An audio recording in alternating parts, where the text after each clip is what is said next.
برادران ملت اسلامیہ، السلام علیکم ورحمۃ اللہ تعالی وبرکاتہ۔ میں ہوں شکیل اختر اور آپ دیکھ رہے ہیں MTR آفیشیل نالج۔ آپ حضرات سے گزارش ہے کہ ہمارے چینل پر اگر آپ حضرات پہلی مرتبہ تشریف لائے ہیں تو ہمارے چینل سے جڑنے کے لیے اور ہماری اسلامی آڈیوز ویڈیوز دیکھنے کے لیے ہمارے چینل کو سبسکرائب کر دیں اور ویڈیو کو آخر تک دیکھیں تاکہ آپ حضرات کی سمجھ میں پوری بات آ جائے۔ آج ہم مساجد کے متولی، صدر سیکریٹری اور ٹرسٹی خزانچی ان حضرات سے مخاطب ہو کر کچھ باتیں کرنا چاہتے ہیں۔ بہت تجربے کے بعد ہم یہ ویڈیو بنانے کے لیے بیٹھے ہیں۔ کچھ حضرات کو ہماری باتیں کڑوی بھی لگ سکتی ہیں، لیکن الحق مرن، حق بات کڑوی ہوتی ہے۔ ظاہر میں تو یہ باتیں کڑوی ہوں گی، لیکن اگر ان کو حلق سے نیچے اتار لیں گے تو انشاءاللہ میرا مشورہ آپ حضرات کو کارآمد ثابت ہوگا۔ سارے متولیوں سے بھی مخاطب نہیں ہوں میں، اور سارے صدر اور سیکریٹری، سارے خزانچیوں سے، سارے ٹرسٹیوں سے بھی مخاطب میں نہیں ہوں، سب ایک سے بھی نہیں ہیں۔ کچھ حضرات تو بڑی امانت و دیانت داری کے ساتھ میں مسجد کا نظام چلا رہے ہیں، اور ان سے ائمہ حضرات بھی بہت خوش ہیں۔ مسجد کا نظام بہت ہی ماشاءاللہ اچھا چلا رہے ہیں، اللہ تعالیٰ ان کو اور اچھا چلانے کی توفیق عطا فرمائے۔ لیکن کچھ متولی حضرات اور کچھ ٹرسٹی حضرات، کچھ خزانچی، کچھ صدر، کچھ سیکریٹری مساجد کے اندر ائمہ حضرات کے ساتھ اتنا انیائے کر رہے ہیں، اتنی ناانصافی کر رہے ہیں کہ میں تو یہ کہتا ہوں کہ قیامت میں ان سے سوال ہوگا تو یہ کیا جواب دیں گے۔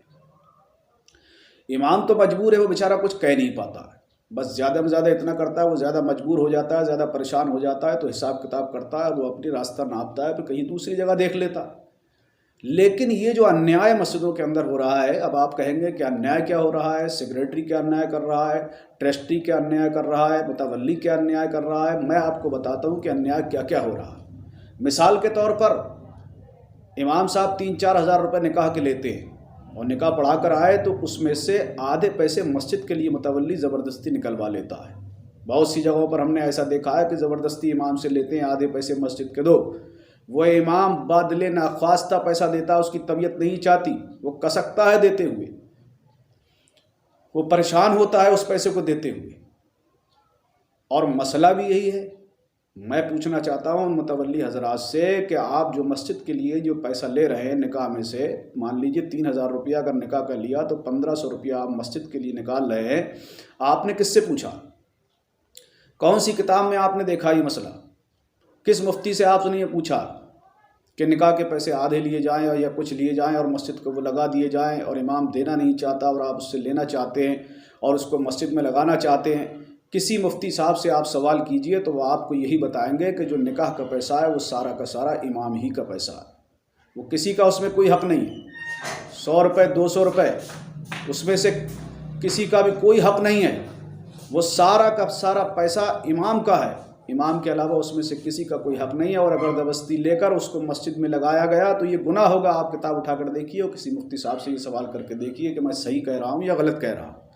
تو خدا کے واسطے جہاں جہاں بھی ایسا ہو رہا ہے کہ مسجد کے نکاح کے پیسوں میں سے، امام صاحب کے پیسوں میں سے بٹوارہ کر کے مسجد کو دیے جا رہے ہیں یا مدرسے کو دیے جا رہے ہیں، تو یہ ریت رواج ختم کر دیے۔ یہ کوئی مسئلہ نہیں ہے، مسجد نکاح کے پیسوں سے نہیں چلے گی، مسجد عوام کے قوم کے چندے سے چلتی ہے۔ الحمدللہ قوم میں بڑے بڑے جو ہیں وہ دینے والے حضرات ہیں، دل والے حضرات ہیں، اللہ نے ان کو دل دیا ہے اور مال بھی دیا ہے، دینے والے ہاتھ بھی عطا فرمائے ہیں۔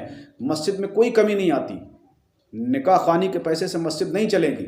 کتنا آپ اکٹھا کر لیں گے؟ سال میں اگر 10 نکاح ہو گئے اور آپ نے 1,000 روپے کے حساب سے یا 1,500 روپے کے حساب سے لیے تو 4,500، 10 × 45، اس سے زیادہ تو مسجد میں فنڈ اکٹھا آپ کر نہیں سکتے۔ تو آپ کی مسجد کا نہ مینار بن سکتا، آپ کی مسجد میں نہ اس سے ٹائل پتھر لگ سکتی، اور ایک امام کا آپ دل دکھا رہے ہیں۔ دوسری بات، رمضان شریف میں چندہ اکٹھا ہوتا ہے، 1,00,000 روپیہ اکٹھا کر لیے کہ ہاں قرآن ہو رہا ہے، قرآن کے نام پر 1,00,000 روپیہ اکٹھا کیا اور 20,000 سنانے والے کو دیے اور 20,000 سننے والے کو دیے، اور باقی جو پیسہ بچا اس سے پتہ لگا کہ مسجد کی چٹائیاں منگا لی یا مسجد کے اخراجات میں اس کو جو ہے صرف کر لیا۔ تو آپ یہ بتائیے کہ یہ کیا کر رہے ہیں آپ حضرات؟ آپ اکٹھا کر رہے ہیں نذرانے کے نام پر، حفاظ اکرام کے نام سے آپ پیسہ اکٹھا کرتے ہیں اور اس پیسے کو آپ جو ہے مسجد میں لگا دیتے ہیں۔ کس سے آپ نے پوچھا، کس سے آپ نے اجازت لی ہے؟ کیوں آخر آپ اپنی منمانی کر رہے ہیں اور کیوں یہ مسجدوں کے اندر ناانصافی ہو رہی ہے؟ خدا کے واسطے مسجدوں کے حالات سدھاریے، ورنہ ماحول بہت خراب ہونے والا ہے۔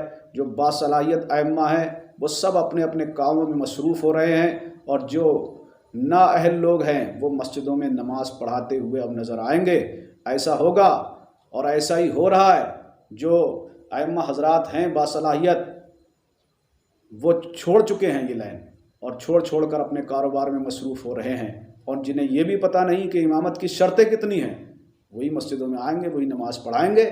اور ایک زمانہ وہ آنے والا ہے کہ لوگ گھوم کے پیچھے کو دیکھیں گے کہ کوئی ہے نماز پڑھانے والا۔ آج بھی مسجدوں میں 15 دن، ایک مہینے تک مسجدیں خالی پڑی رہتی ہیں اور کوئی جو ہے نماز پڑھانے والا موجود نہیں ہوتا۔ وہ لوگ جو مسجدوں میں بڑی بڑی خرافاتیں کرتے ہیں، اماموں کو نکلواتے ہیں، ان میں سے کوئی ایسا نہیں ہوتا ہے کہ ایک وقت کی نماز پڑھا دے۔ بہرحال میرا کہنے کا مقصد تو یہ ہے کہ مسجدوں کے نظام اچھی طریقے سے چلائیے۔ اللہ نے آپ کو متولی بنایا ہے، سیکریٹری بنایا ہے، خزانچی بنایا ہے، ٹرسٹی بنایا ہے، سیکریٹری بنا دیا ہے، تو آپ اچھی طریقے سے مسجد کا نظام چلائیے، امام کو خوش رکھیے، اس کے رہنے سہنے پر بھی توجہ دیجیے۔